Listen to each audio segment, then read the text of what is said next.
Good evening. Welcome again to Capitals Uncovered, the specialist podcast where Pelle, Neroth, Taylor, and myself perform the functions of the old Heineken beer ads. We reach out to give you the information and the experts and the expertise that you need to know on the parts of the world, or very often prominent and ought to be obvious parts of the world, that all the regular podcasts and certainly all the mainstream media people, the flybys, as so many people derisively rightly call them in America, simply ignore, and it's beneath their dignity to look at. Today, we're going to be looking at the Mediterranean and Italy and Spain as well, with an expert on the area who had an American most eminent scholar, eminent professor in Paris, who has covered the region and is intimately familiar with it for many years, Professor Hall Gardner. And where we're going to be starting with is a confluence of issues that are usually not put together, but interrelate on each other. Everyone knows about the immigration crisis in Europe, the out of control flow of people coming in. But why are they coming in? Is it a deliberate, conscious attempt of jihad to invade Europe and change the culture of Europe? That may be intended or result, but it is not the primary driving force. Environment is the primary driving force. The Mediterranean in general, in Europe, Southern Europe, as well as further south, is becoming hotter and hotter because of global warming. And vast areas of northern Africa are increasingly becoming unsustainable for agriculture. And millions of people are fleeing this dilemma into Europe if they can get in. But in Europe, there are different responses to this.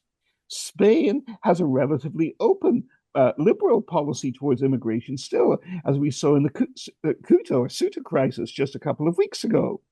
Italy, by contrast, has a much tougher policy, and it also has its most stable and longest lasting government in many decades, which is not widely realized, certainly in the United States, and even certainly in other parts of Anglosphere Europe, or Northern Europe. And why is this, and how does this play into the crises Italy is now facing? We're about to find out.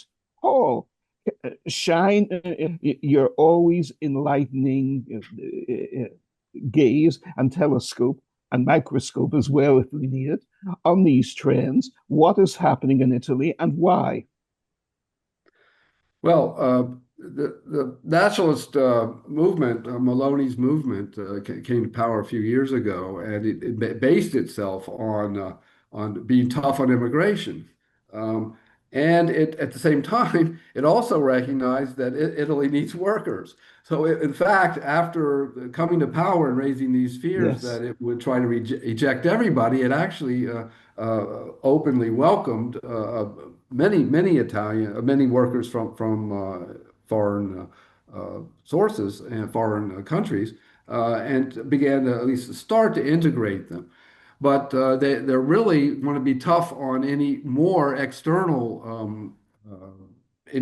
foreign migrants coming into the country. And the recent event in Spain has set off a crisis between Spain and Italy, where the Italians are accusing the Spanish of letting in thousands of Moroccans in Ceuta, where you mentioned the enclave, and that they will somehow get from Ceuta to Spain.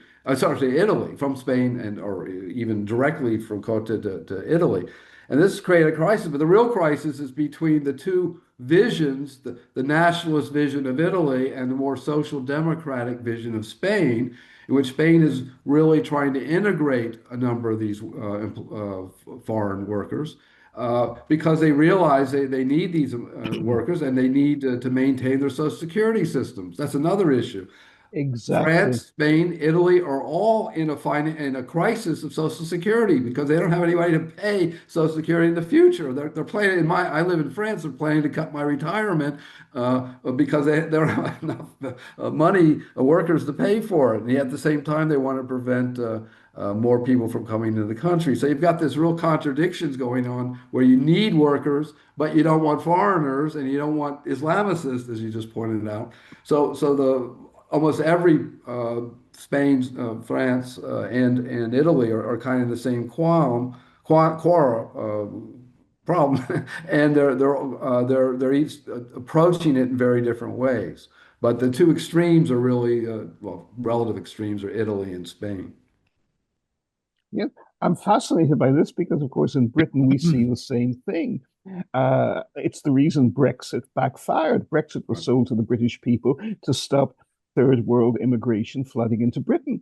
But what it actually did, literally, of course, as any 12-year-old school kid should have been able to tell Nigel Farage and Boris Johnson, was it cut off easy access for the very hard-working white Europeans from Romania, Slovakia, and most of all Poland, as well as other Mm. parts of Eastern Europe and Ukraine, to come into Britain to do the hard work that the British don't have enough young people to do, or the young people they have are too busy getting sociology degrees to do the little things like bringing in the harvest every year as seasonal workers. So as a result, Britain has been forced to bring in hundreds of thousands of additional people from the third world to do these crucial jobs because they themselves cut off their nose to spite their face. They cut off their own white uh, annual seasonal migration from Eastern Europe. And those Mm. Eastern Europe workers are finding plenty of work. They're very much in demand throughout Europe,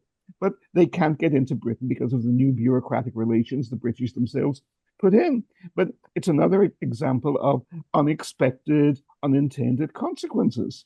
And relating further, we hear repeatedly over here, and I know I hear from you and from Pelle, how terrible the weather has been in Europe.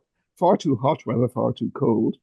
Our own daughter has just very comfortably been traveling through Spain and is currently in London and having a wonderful time, except for the difficulty in finding any hostels or hotels that are air conditioned. She's finding it easier to stay in hostels than hotels because so many of the hotels have no air conditioning at all. And uh, how does this factor into the patterns you're talking about? How is it affecting population, health factors, and most of all, economic performance in the Southern European countries? Well, I would say this is a general. As the ecologists have warned for Yes. years, as soon as the global average global temperature raised 1.5 or over, we are going to have massive environmental crises. And I'm writing an article right now where it's incredible the number of forest fires that are burning. I mean, I was in southern France just the other day, and I wasn't far from the fires burning in that area. And they're causing millions of acres are literally burning up in Europe, in Canada, United States, over most of the world. And it's all happening, it's accelerating really since 2024 when the Earth's temperature hit, but it was already step by Oh step yeah. moving Oh yeah. in that direction. But it's accelerating now. And it's really a Holocaust. The original term of Holocaust meant a burning. And it's an environmental holocaust that's taking place, and it's not going to get better. And the people like our president, American president, who said that global warming is a hoax. I'd like to see him say that now, after all these burns. I mean, he even complained about the forest fires in Canada affecting the United States. But the problem is it's a global crisis, not just Canada or the United States itself. Look at LA burning just the last year. So climate change is really become part of affecting global warming. It affects each region slightly differently. So some areas get more flooding while other ones dry up. And but the point is that the whole infrastructure, the whole environmental infrastructure is changing with with climate change. But it's also affecting conflict. So migrants come in part because their agricultural production is drying up. They can't find room. They move into cities. They can't find jobs in the cities, and they move or try to escape from the countries that they're in. And there's different outlets. Morocco through Ceuta. You've got Libya going to Lampedusa, and from Libya, migrants try to escape to Lampedusa in Italy, and that's been a major focal point of conflict with the Italians facing migrants. But I'd add another thing here is that the global warming is caused by the use of fossil fuels, coal, and here, this is where I link global war and global warming, is that the Pentagon, the American Pentagon, uses as much energy daily as Sweden or Switzerland. You know, so the actual factor of developing our military industrial complex is a major factor in producing global warming as well. It's not the only one. Obviously, each country contributes to global warming. Uh, uh, China is one of the, and the United States are probably the biggest polluters, but China has been, at least got 20% of its industry moving towards solar and wind and other factors. Well, Well, actually, it's cutting back on that. It's increasing coal production. yeah, Is coal it? production's going up though. That's right. And but that's just the problem. Why is that? It's hard to find cheaper alternatives to coal in Yeah. particular. And so we really got ourselves in a real bind here where global warming and global war feed each other. And the forest fires themselves actually burn more pollutants and make the planet even hotter. So we're in this funnel that's sucking us into disaster. And I really, I admired, I've been reading the ecologists for years who've been warning about this. And in my view, it's really coming true now. When we have a leadership that doesn't really address those issues and just denounces them as a hoax, it's a real crisis. I understand that the UN, is one of the reasons President Trump's against the global warming, or is that the United States had to pay into the UN climate change, and he didn't want to pay that, so he cut out the money for the global for UN. The UN deal there that would try to reduce the impact of global warming. But without American leadership in this, I think we have a real problem in dealing with the kind of crisis that we're facing. Oh, okay. I mean, Paul, I mean, setting Have I aside lost you? the causes of global warming, which Yeah, would be going to be hard to reverse, whatever the causes are, right. it's far less controversial to say that global warming is happening.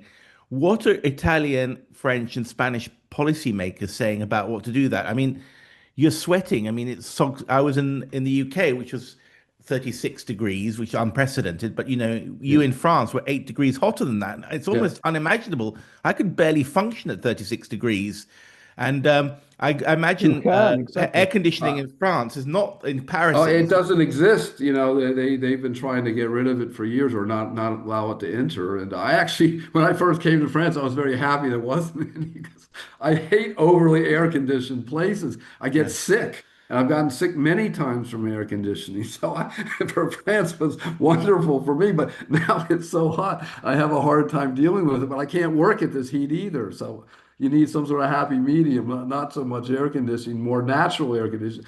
Exactly. Architectural structures can historically, if you look at the medieval cities, some of them were designed so to keep areas cool during hot times. Some were areas of the cities We'll have were those designed courtyards to with stay warm. fountains and things like that in a lot of Mediterranean countries, and Exactly. And there are always ways to look at, use architecture, first of all, try to decentralize energy production. That's why solar energy, I think, is the Exactly. one energy that I think, if it was properly decentralized, would be very helpful. But the other issue that's coming out of Italy that I mentioned to Pelle earlier is slow food. Slow food is an idea that we produce locally, we produce cheaply so that the average person can afford it, and it's environmentally integrated into the region. And this movement came out in the 1980s. A guy named um, uh, Carlo Petrini started it. It's having a big meeting in September 2026. And I was exposed to it a number of years ago at a conference in Italy. And the idea is that slow food is feasible. It's environmentally compatible. It's sustainable, and it can be cheap. It doesn't have to be an elite phenomena that only wealthy elites can dabble with. It's a real phenomenon, and you see that in here where I am in Italy right now. You see it in every restaurant saying that their food is kilometer zero, that it's produced somewhere near the restaurant. And you see this in commercial restaurants as well as at what's called agroturismo, which are a little bit elitist, but not necessarily. And it's incredible, and it's amazing how quality the food and how much better it tastes than the fast food that it's competing with. And yet I've heard people from the National Front in France say, "Oh, we can't criticize the workers because they want to eat fast food because it's cheaper." But that's just falling into the whole trap of mass consumption. The slow food movement wants to show that quality foods can be produced that are edible, they're not just garbage, and that are tasty, that is, and that are affordable. So this movement is gaining some strength here in Italy, and I see it almost everywhere I've been, at least in the north.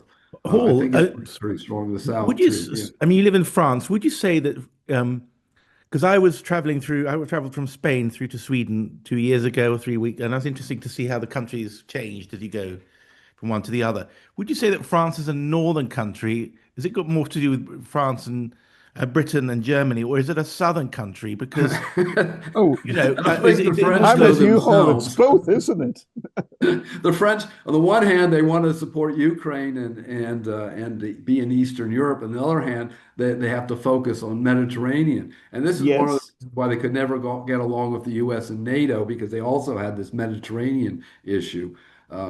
And particularly, well, I mean, historically, it had to deal with Algeria, which was a because real I was just thinking conflict about this with fast the food U.S. issue. I mean, Yeah. France has these enormous supermarkets. I thought when I just it's just my thinking when stopped at a French fast food places on the motorway. I thought, well, this feels like kind of northern, and Italy seems to be. I haven't been to Italy for many years. It seems a bit more Yeah. conservative and I don't know Mediterranean than France does. So that was just a Yes. yeah. If you know what I mean. If Well, you're trying, I would say the French in the South are very different than the French in the North. When you're right. Exactly. down in Nice area near the Italian border, there's a lot of Italian influence. And I was in Nice the other day, and they have Well, Garibaldi Square. Right. You know, once you're south of the Loire, you're in a different ecosphere. sorry? Once you're south of the Loire Valley, you're in a different Yeah, ecosphere. yeah, You're in exactly. Provence. You're looking south. You're feeling Mm. south. You feel You're it, feeling the sun. and people are actually nicer down in the southern part of France than they Yes. are in Oh, the north. absolutely. Right. It's Yeah, really you and quaint. I both know the myth of the grouchy French northerner is the old, it's different now anyway, but it came from the old cautious peasants of Normandy and the northern areas and what have you. It was never a southern thing. Dark, gloomy skies and lots of rain, Yeah. just like Germany and England and Ireland. Mm. Yeah, Anyway, I didn't but mean to get away from the anyway, the subject. French do have their own movement. In my view, it's not the slow food movement is a real social force here in Italy. I Mm. see it in the people I'm talking Right. to and in the restaurants themselves. Mm. And I'm not talking about elites. I'm talking about average people. Mm. And but I also see it in France to a certain extent with the farmer rebellion. But France is so centralized and so dependent on just a few distribution centers that they can't get the slow food contract because Italy's more decentralized. It can Yes. manage this kind of idea, I think, Mm. better than the French do.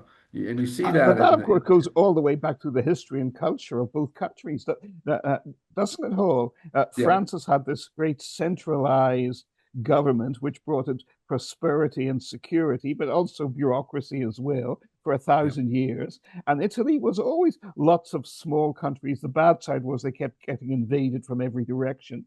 The yeah. good side was when they were left to themselves, they handled things extremely well. Yeah, well, you remember the Italian Revolution took place later than most revolutions, Yes.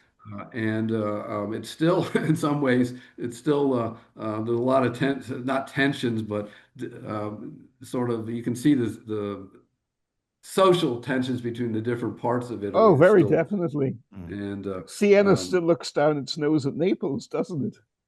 Yeah, well, Naples, I love Naples. I've gone there many times, and it's got the best coffee in the world. The Americans put this garbage coffee, the gigantic cups of garbage, and it loses the whole flavor of what real coffee is. In Naples, the coffee is that that deep in the cup. It's so good, but you can only learn it. You only learn about it once you're there. I never, I was not a coffee drinker for years because my mom used to just make these things that gurgled for hours, and I couldn't. Made such stench I Speaking from couldn't central stand New it. Jersey, I can assure you we have moved on from the old Maxwell House. I There has know, been a great deal of progress I since know. your youth hall. But when I went to the U.S., I had to teach people how to make macchiato and cappuccino a while ago. Now I realize that that's not so true Yeah, now anymore. everyone knows. Everyone Yeah, knows. that's true. And sometimes it's actually better than, but the French, compared to the Italians, the Italian coffee is better. That's another story. Anyway, the point is No, that I agree with that's the you. Yeah. kind of thing. The idea here is that doing things locally, producing what you can work with. Obviously, you have to import some things from other regions, but trying to do things in slowly and in an inexpensive way is one way of fighting. And using I'm diversity, I'm biodiversity, as a way of fighting this.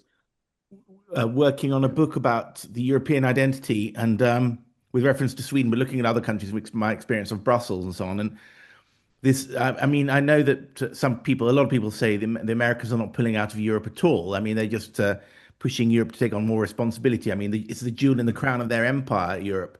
But there's another view is that they are pulling out a little bit, or there's the high tide of American globalist power, from the 1990s and early 2000s is gone, and maybe the tide is going out a little bit.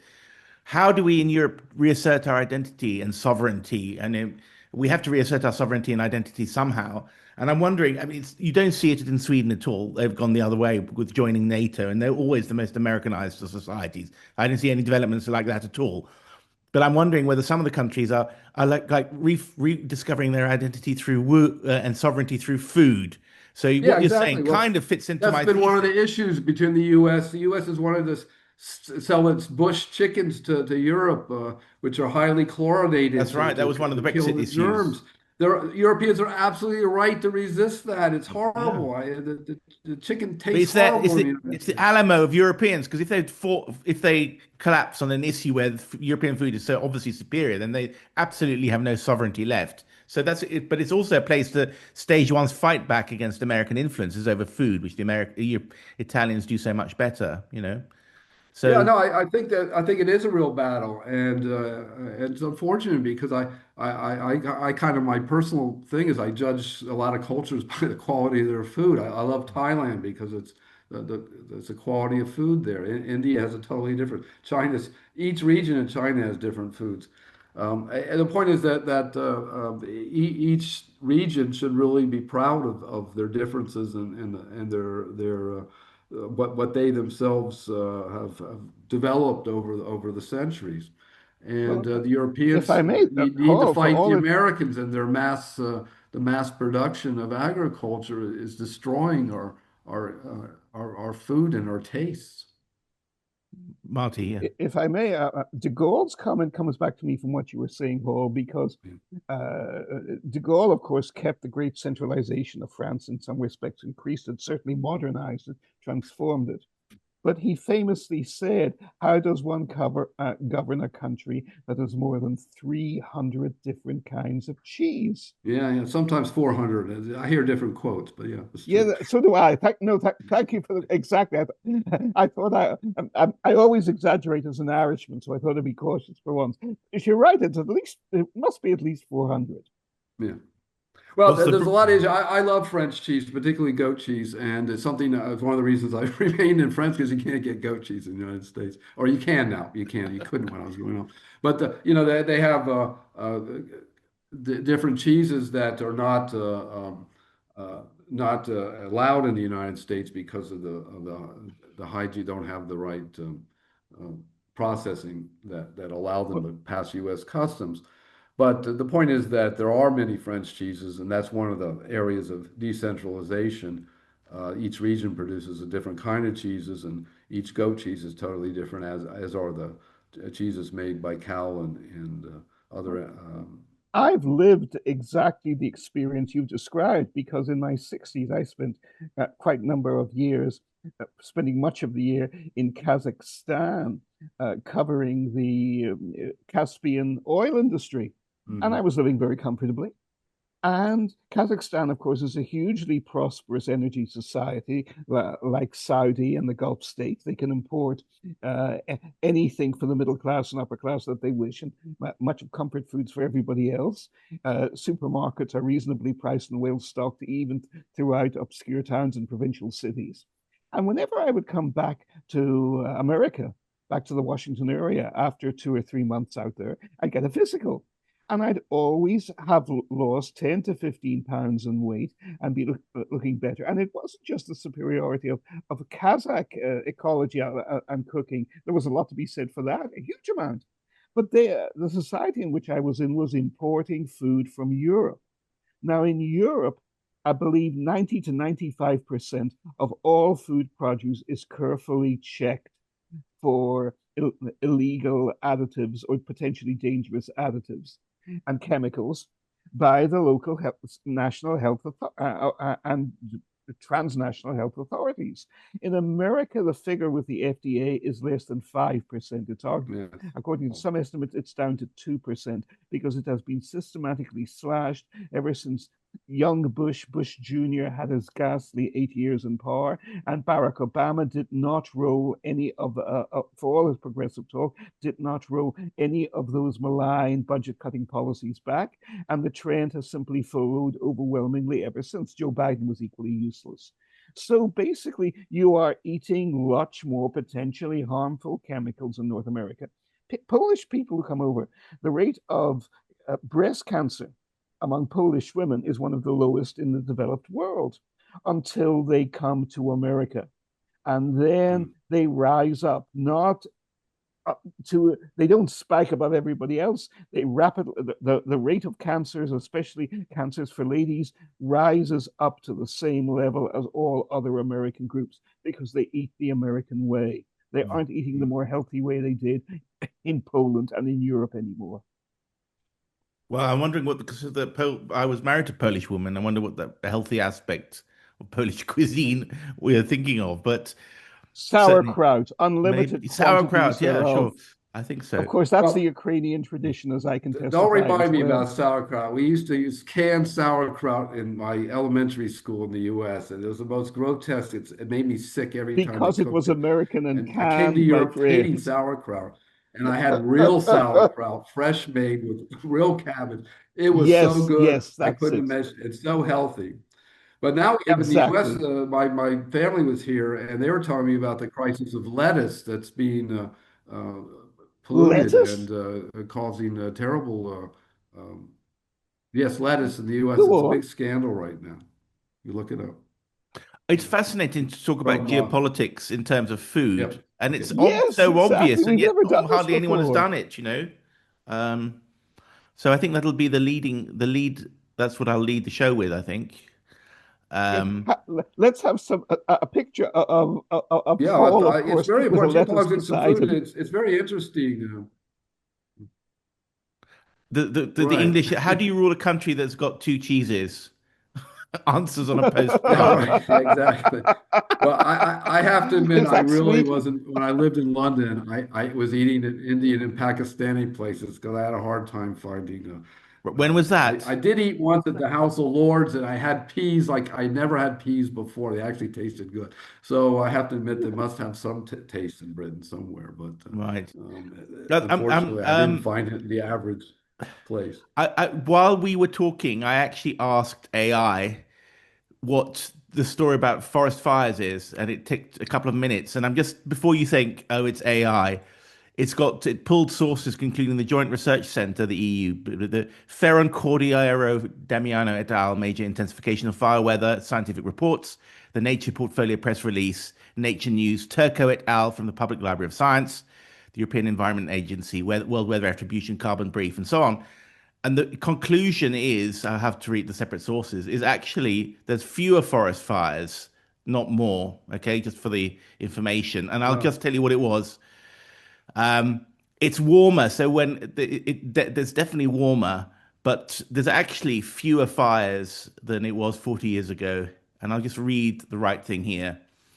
Um, That's certainly not the true in burnt California. area flat to down. The European Environment Agency's own summary of the five southern member states in 1980 Ah, for said the Europe, burnt okay. area slightly decreased, according to Turco et al. Public Library of Science.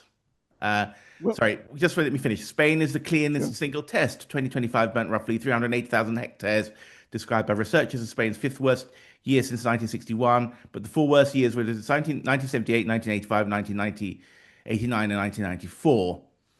And the country of 2026 firefighting capacity, aircraft and satellite detection had a worse than average year in 2025 and still didn't happen what reach what happened routine in the 80s and early 90s. But the fire weather is sharply up. Extreme fire weather days more than doubled, and that was the big factor. With that sort of just off the bat, I mean, Chat GPT, they didn't cite stuff. I always say, what are your references? And then I go to the references because you're not going to convince anyone by just saying AI said it. So, what used to happen is that, I mean, they used to hallucinate. So they say, look for so and so's paper, and they give an incredibly detailed reference, and it didn't exist, but they've got much better at that. So, Yeah. when I was saying, you asked where did AI get this from? Well, it's a report in Nature, world's most prestigious science journal, and it's from the 30th of July. That's 3 weeks ago, and it's written by Sarah Ferron, is the lead writer. Raul Cordero, so it's obviously a Spanish team. Major intensification of fire weather across southern Europe in recent decades. Yeah, fire weather. In other words, hot weather that's likely to commit to fire. But this is what happens when you can't find the reference. Hang on, just hang on. Don't jump in. Um,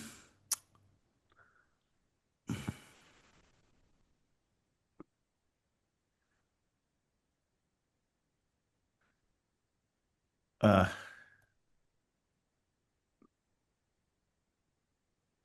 yeah, this is from and it's an open access. Anybody can read the whole paper. Just type in those names I said, or go into nature.com and type in forest fires.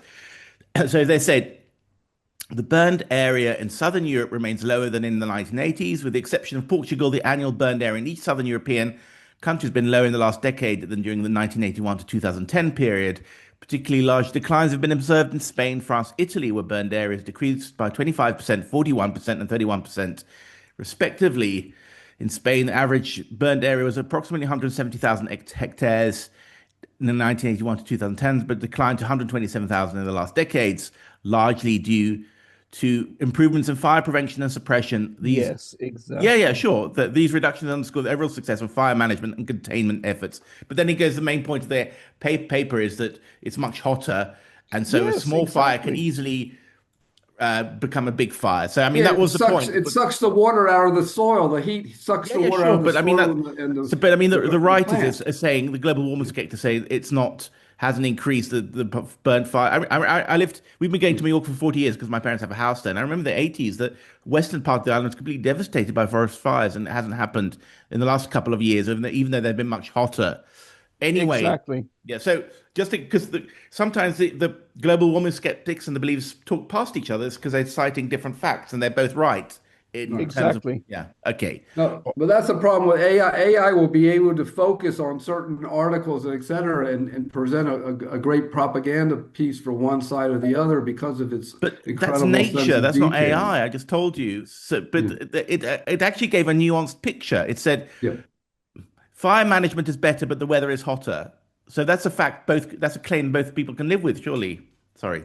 Yeah. And no, I'm If not criticizing the article. I'm just saying the way AI will manipulate different articles like that to present a Yeah, but different then you go points. to the original article. The point is you discard that analysis and just go to the original. It's good at finding original articles, and then you go to the original articles and make your own assessment.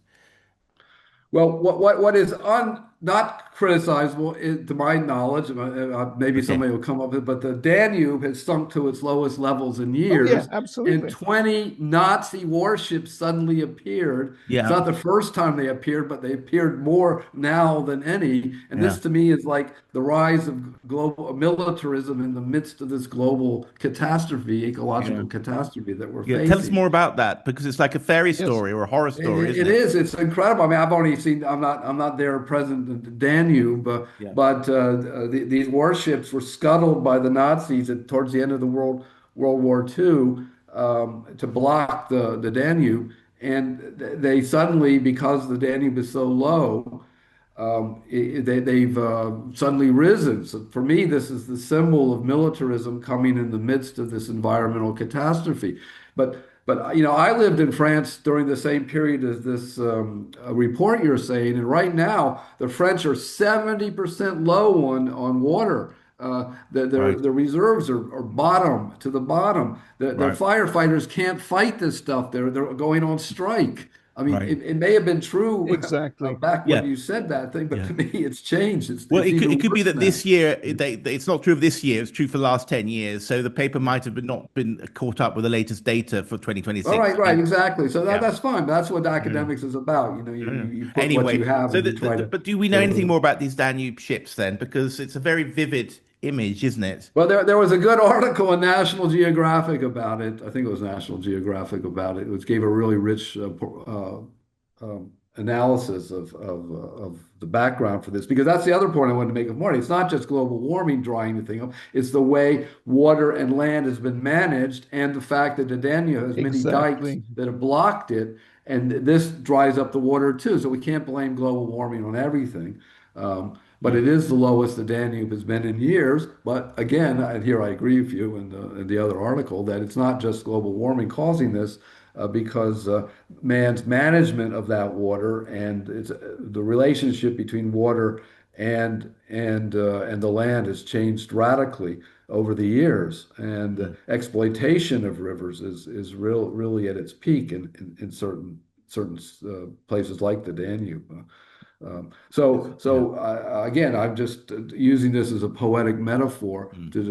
to illustrate this deeper problem that I think we're going to be facing, this ecological holocaust, I'll call it, because I don't see it getting any better. The temperatures the average temperature is rising. I don't see any hope that we're going to be able to reduce this. Other factors, I mentioned that the Pentagon is as big as Sweden or Switzerland in using petroleum daily. AI data centers, and we get into that, are tremendous consumers of energy. They just eat energy up. Mm. And if you're going Exactly. to maintain your military superiority, you need AI. So the two feed each other again, as I said. Mm. We're really in a mess here. Mm. Marty, you were going to say something there. Well, no, just adding, I fully agree with you, Hall. And you remind me of something else that people who cover the Middle East and South and West, Southwest Asia and North Africa have warned about for decades. And of course, it's actually happening. It's a major driving factor between the Israeli and the Palestinians, but among many Yep. other peoples as well. And that's water wars, lack Mm. of sources for water. And also, because of our stupidity in hitting Iran, Iran has been able to target desalination plants Yeah. and Right. threatens more. Good And point. Israel and the pro-Western Sunni Muslim states, at least the leaderships are strongly pro-Western. I don't think the Mm. populations are in the Gulf and across Arabia are hugely dependent on ambitious desalination Yeah. plants, and they're Yeah. very vulnerable and they don't produce enough. And you also have ultimately this huge conflict for control of the water resources of the Himalayas and the Pamirs Yep. between, Mm. as you know, between China and India, which have the Yep. two largest populations in the world. And for them, it's going to be much harder to change to sustainable food because so much of their food, as you know, in Europe and North America, we actually have some luxury and flexibility in options of being able to change to more sustainable forms of farming. But in India and China, They're dependent on Norman Borlaug's miracle crops of rice and Yeah, wheat, and they require enormous inputs of water and of or chemicals yeah, under chemicals, the especially nitrate fertilizers, right? fertilizer, exactly And under that the comes from the nitrate budget. Gulf. Exactly, as you and I both know. And the current Indian government has been, the Congress governments were much more actually aware of these issues and gave them much more primacy than the free market ideologically obsessed government of uh, uh, the current center-right regime does. Uh, Mr. Modi's people. Moody. Yeah. Moody. Let's call the whole thing off. Yeah. Sorry, Well, just yeah. to link I that, will lapse into desalination Cole plants, Porter if at you hit awkward those moments. plants in the Gulf, you wipe out the population's water supply. They can only last like 2 or 3 days. That's right. Exactly. I mean, Especially in that's the what they temperatures there. Mm.